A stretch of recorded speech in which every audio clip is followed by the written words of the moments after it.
ते आपल्याजवळ न ठेवता आपण दुसऱ्याला देण्याचा प्रयत्न करूया आणि नवीन समाजात लोक घडवण्याचा प्रयत्न करूया.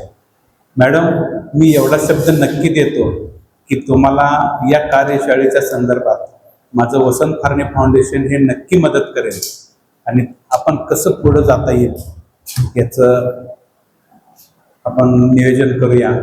आणि ज्या गोष्टी मॅडमनी आम्हाला ह्या कार्यशाळेत शिकवल्या, चुकत आम्ही आज हा 3रा दिवस संपतोय, पण असं वाटते की हा दिवस संपूच नये, अजून काहीतरी शिकायला मिळावं, अजून काहीतरी शिकायला मिळावं.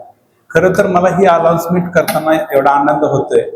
तर हे पुढचं सेशन घ्यायचा उद्देश एवढाच आहे माझा की आपण आज गेल्यानंतर उद्यापासून थोडीशी चालढकल करणं,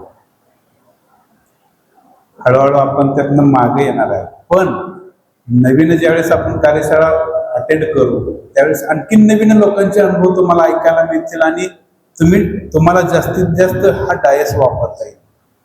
तुम्ही प्रत्येक वेळेस इथं समोर येऊन बोलू शकाल. मला सुद्धा अजून जास्त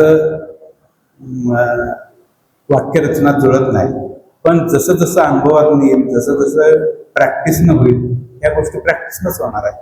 ह्या गोष्टी आपल्याला सारख्या आपल्या वक्तृत्वातूनच पुढे समोर येणार आहेत.